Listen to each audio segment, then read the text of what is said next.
Bienvenue dans un tout nouvel épisode Santé et Bien-être, le podcast d'Aesio Santé. Aujourd'hui, nous abordons le sujet de l'endométriose.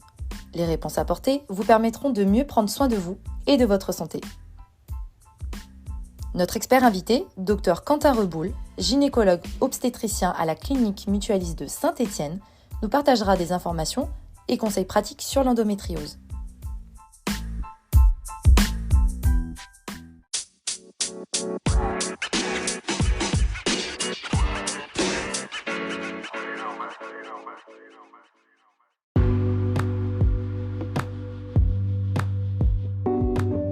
Bonjour Dr Reboul et merci d'avoir répondu à cette invitation. Pour démarrer, pourriez-vous nous expliquer ce qu'est l'endométriose ? Tout d'abord, la définition usuelle aujourd'hui acceptée, l'endométriose, c'est la présence de tissu endométrial en dehors de la cavité utérine. On sait que l'utérus a plusieurs feuillets, plusieurs tissus, et l'endomètre est le tissu qui constitue l'intérieur de la cavité utérine. Ce feuillet a un rôle physiologique au cours du cycle menstruel de la femme. Il vient s'épaissir sous imprégnation hormonale afin, si jamais il y avait un œuf fécondé, d'accueillir et d'implanter la future grossesse. Chaque cycle, il n'y a pas forcément de grossesse, donc cet endomètre s'est épaissi et pour rien, donc il va donner habituellement les menstruations, les règles. Cependant, dans l'endométriose, donc ce tissu endométrial vient se mettre en dehors de la cavité, qu'il peut être dans le muscle utérin ou le myomètre, on appelle cette forme l'adénomiose, ou bien alors à l'extérieur de l'utérus complètement, c'est-à-dire intra-abdominal par exemple, et donc sous différentes formes, les formes d'endométriose superficielle avec les implants, c'est-à-dire des petites greffes de petites cellules endométriales dans le ventre, donc sur certains organes, en superficie de certains organes, ou sur le péritoine qui est l'enveloppe tapissant l'intérieur du ventre. Il peut donner également ce qu'on va appeler des kystes ovariens d'endométriose ou bien alors endométriome. Et enfin, il peut y avoir des formes d'endométriose qu'on appelle sous-péritonéale profonde, et donc c'est la position de cet endomètre sous le péritoine et donc de manière un peu plus profonde. Le mécanisme de l'endométriose, en fait, cet endomètre qui s'est implanté en dehors de la cavité endométriale, il est toujours sur les mêmes récepteurs et sur la même stimulation que l'endomètre en lui-même dans la cavité utérine.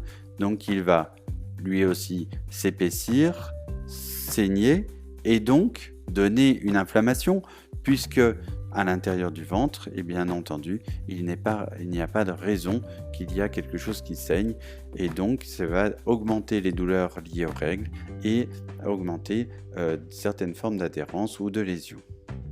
L'endométriose, pour donner quelques chiffres, on accepte autour de 10% des femmes affectées en France, c'est-à-dire on peut estimer autour de 2 500 000 personnes, femmes concernées, et donc c'est vraiment une maladie qui concerne, je dirais, toute la société, puisqu'on a forcément quelqu'un dans son entourage qui a priori peut être impacté. On sait aussi qu'il y a vraiment eu une importance dans le diagnostic précoce et dans les filières de prise en charge, car nous savons aujourd'hui, et il y avait eu un constat qui, on l'espère, va diminuer avec le temps, mais il y avait 7 ans d'errance diagnostique en moyenne, et les douleurs handicapantes concernaient plus de 70% des femmes atteintes d'endométriose. Aujourd'hui, on ne connaît pas la cause, probablement multifactorielle. Est-ce qu'il y a un effet environnemental, des habitudes de vie, de la génétique, etc. Pour l'instant, on ne comprend pas tellement la cause vraiment de l'endométriose, quelle est sa physiopathologie, dans le sens qu'est-ce qui la crée, pourquoi chez 10% des patientes, des femmes en France ont de l'endométriose versus celles qui n'en ont pas. On n'a pas encore vraiment bien compris ces mécanismes. Merci Dr Reboul pour cette réponse très approfondie. Et quels sont les symptômes de cette maladie ? Comment est-elle diagnostiquée ? Le diagnostic de l'endométriose est essentiellement clinique. Clinique, ce qu'on appelle, c'est-à-dire on fait le diagnostic surtout sur l'interrogatoire de la patiente et bien entendu sur ses symptômes. On a habituellement vraiment 5 symptômes qui peuvent revenir de manière assez régulière, dont le premier symptôme majeur est la dysménorrhée. La dysménorrhée, on entend, ce sont les douleurs liées aux règles qui habituellement dépassent un certain seuil. On a l'habitude de dire que les règles sont un phénomène douloureux cyclique de la femme, mais pas jusqu'à un certain point. On a la normalité, c'est que les femmes peuvent avoir un peu mal autour de leurs règles, sous-entendu les femmes non atteintes d'endométriose, mais lorsqu'une patiente est atteinte d'endométriose, ce niveau de douleur va dépasser un seuil dit normal. Il peut s'associer avec d'autres symptômes, notamment les dyspareunies ou alors les douleurs pendant les rapports, les dyschésies ou troubles digestifs avec la douleur à la défécation, des rectorragies par exemple, des alternances diarrhée-constipation qui sont bien habituelles liées à l'inflammation liée à l'endométriose, des problèmes urinaires avec des difficultés à uriner ou des tableaux, ce qu'on va appeler d'hyperactivité vésicale avec des sensations urgentes d'aller avoir envie d'aller à la miction et bien entendu des douleurs pelviennes chroniques. Le maître mot et ce qui est très important, c'est que l'ensemble de ces douleurs sont au début de la maladie rythmées par le cycle. Elles peuvent arriver souvent depuis les premières règles ou alors progressivement avec les premières règles et ceci est un point très important. On peut aussi, à l'interrogatoire, savoir s'il y avait une prise d'une contraception ou d'un traitement hormonal, si toutefois l'ensemble du tableau a été amélioré par la thérapeutique. L'examen clinique minutieux, bien entendu, à la recherche de lésions, qu'il soit par la palpation abdominale, l'examen en spéculum, le toucher vaginal, qui vont nous donner déjà un premier examen clinique. Bien entendu, nous compléterons l'examen clinique avec la plupart du temps des examens complémentaires et dont le premier examen qui doit être réalisé en routine, c'est bien entendu l'échographie pelvienne, souvent par voie endovaginale pour une meilleure visibilité, mais peut être réalisée par voie suspubienne. Vraiment un examen de première intention qui nous permet facilement de diagnostiquer des endométriomes, l'adénomiose bien entendu, et quelques formes d'endométriose sous-péritonéale profonde, notamment des nodules de la cloison recto-vaginale. Il permet également, si jamais, de faire le diagnostic différentiel avec d'autres pathologies. Si cette échographie est normale, la plupart du temps, nous ne réaliserons pas d'examen complémentaire supplémentaire et nous ferons plutôt un test thérapeutique. Dans le cas contraire, si jamais il y avait des lésions vues en échographie ou bien alors qu'on soit en échec de thérapeutique en première ligne, bien entendu, nous compléterons le bilan avec un examen complémentaire qu'on appelle l'IRM pelvienne. Bien entendu, c'est l'examen le plus sensible, ça détecte tout type de lésions endométriosiques avec bien entendu attention à la sensibilité avec la taille des nodules. Si l'IRM a quand même une sensibilité, on va dire de quelques millimètres, elle ne peut pas avoir des lésions donc de quelques millimètres parfois.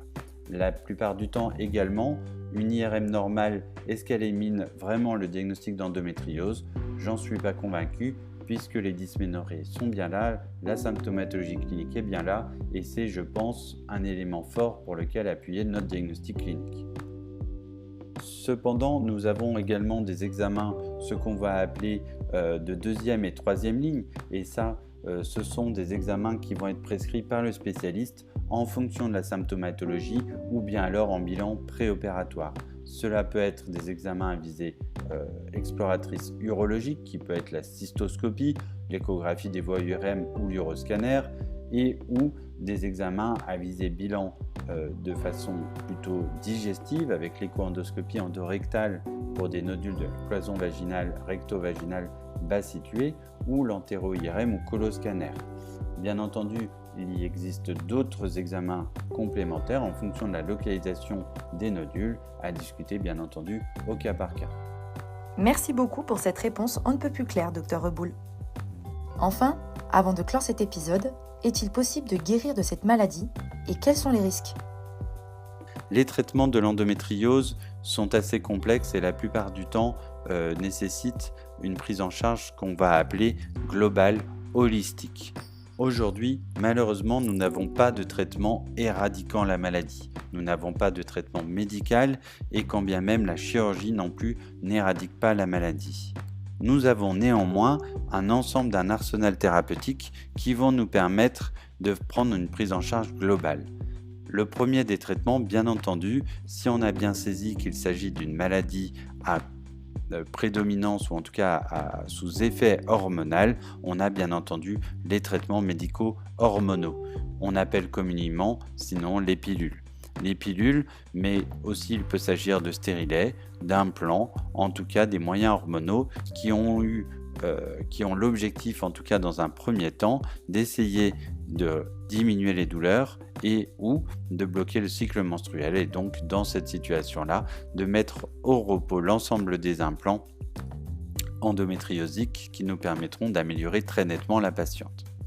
Bien entendu, il existe aussi des traitements médicaux non hormonaux, à savoir bien entendu des antalgiques simples qu'on pourrait avoir comme le paracétamol, le spasfon, l'acupan, mais encore plus, bien entendu, avec une efficacité bien supérieure, les anti-inflammatoires non stéroïdiens, par exemple comme le kétoprophène.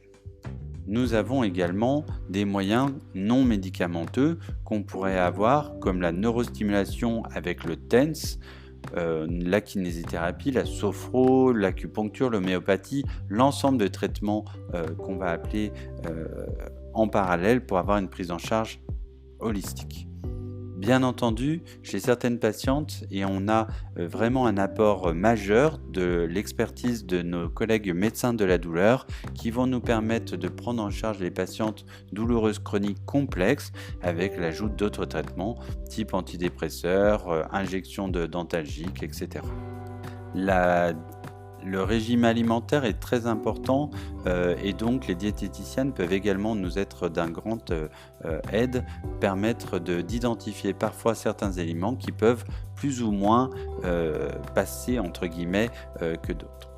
La prise en charge chirurgicale, bien entendu, existe. Elle doit être validée la plupart du temps en réunion de concertation pluridisciplinaire et définir une stratégie thérapeutique. Elle n'est pas en elle-même un traitement éradiquant la maladie, donc nous devons définir avec notre patiente une stratégie thérapeutique. Nous avons plusieurs stratégies pour lesquelles la chirurgie répond favorablement en tant que traitement, bien entendu pour traiter la douleur qui ne serait plus traitable avec de simples traitements médicamenteux. On pourrait aussi proposer une éventuelle chirurgie lorsqu'on pense qu'elle peut améliorer la fertilité ou bien alors en cas de semi-urgence ou d'urgence, bien entendu, par exemple en cas de subocclusion ou occlusion intestinale, douleur urinaire, etc. Bien entendu, l'endométriose et la fertilité ont un lien très fort. Bien entendu, on sait que la fertilité est un problème fréquent car 25 à 30% des patientes atteintes d'endométriose ont ou auront un problème de fertilité. Donc on ne peut pas prendre en charge une patiente atteinte d'endométriose sans évoquer ce problème de fertilité. Bien entendu, il va dépendre du projet de fertilité de la patiente et de son âge à laquelle on va la prendre en charge. Plusieurs mécanismes pouvant expliquer les problèmes de fertilité avec l'endométriose, qui peuvent être surtout des anomalies liées aux nodules ou en tout cas aux lésions endométriosiques qui vont altérer la fertilité. Ce sont peut-être des anomalies tubaires avec des dilatations des trompes ou alors du sang dans les trompes ou alors qui viennent les boucher ou alors quelques adhérences qui peuvent réduire la mobilité et donc une bonne fluidification de l'œuf, de la fécondation de l'œuf. On pourrait se poser la question du rôle de l'adénomiose, donc cette endométriose du muscle, de l'utérus avec cet endomètre qui pénètre dans le muscle utérin, qui est encore aujourd'hui peut-être un peu débattu. Les problèmes aussi bien entendu ovariens qui sont probablement dans le contexte endométriosique la réduction du stock ovocytaire et le rôle bien entendu des endométriomes qui sont ces kystes endométriosiques au niveau des ovaires. On peut aussi penser qu'il y a un rôle d'inflammation chronique qui pourrait aussi intervenir et on peut se poser la question également, est-ce que ces problèmes de fertilité ne sont pas polyfactoriels ? En tout cas, Aujourd'hui, chaque patiente atteinte d'endométriose doit avoir un bon bilan avec un projet thérapeutique également bien décidé avec son médecin ou sa sage-femme qui permet aussi de discuter de la fertilité. Au bilan initial, on peut avoir une idée est-ce qu'il peut y avoir des difficultés ou pas au niveau de la fertilité et on peut donc prendre en charge les patientes en fonction de leur projet bien entendu de grossesse. En tout cas, il peut y avoir dans cette situation-là un bilan de fertilité qui peut être fait, notamment avec des prises de sang. Ça peut être aussi des examens de la perméabilité de tubaire par voie échographique maintenant la plupart du temps, ou l'hystérosalpingographie qui est plutôt la radiologie, et évaluer la qualité des comptes de follicules, donc c'est-à-dire la qualité des ovaires avec leur réserve ovarienne par l'échographie, la plupart du temps par voie endovaginale. Bien entendu, aujourd'hui, il peut y avoir aussi, si la patiente n'a pas de projet de fertilité immédiat et qu'elle se trouve dans un âge jeune, il faut qu'on puisse discuter également avec elle la possibilité, en tout cas, d'une préservation de la fertilité qui peut être discutée avec chaque patiente. Habituellement, et en fonction du projet initial et du bilan initial, on va pouvoir conseiller notre patiente. Si on voit bien entendu qu'il y a des grandes causes, en tout cas des situations où on peut penser qu'on est dans une situation d'infertilité assez majeure, on peut bien entendu l'adresser vers nos collègues en procréation médicale assistée qui pourront continuer le bilan et lui proposer une nouvelle stratégie.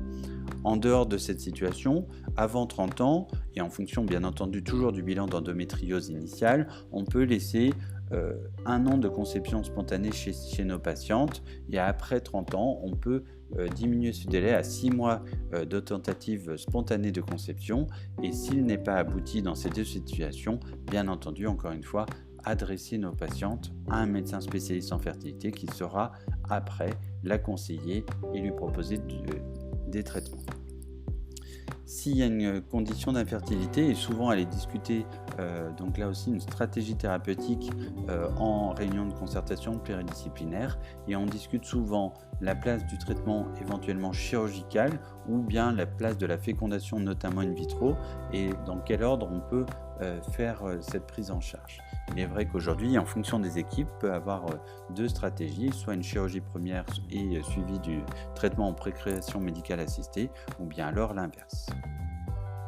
Un grand merci Dr Reboul d'avoir pris le temps de répondre à nos questions.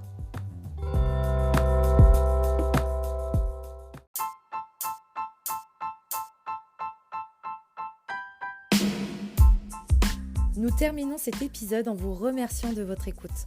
Nous vous encourageons à prendre des mesures pour améliorer votre bien-être. Prenez action dès aujourd'hui pour des résultats durables. N'oubliez pas de vous abonner pour ne pas manquer nos futurs épisodes qui exploreront d'autres facettes de la santé et du bien-être. Si vous avez aimé cet épisode, faites-le savoir en le partageant à vos proches pour qu'ils puissent eux aussi profiter de ces informations précieuses. C'était Santé et Bien-être, le podcast d'Aisio Santé. Merci.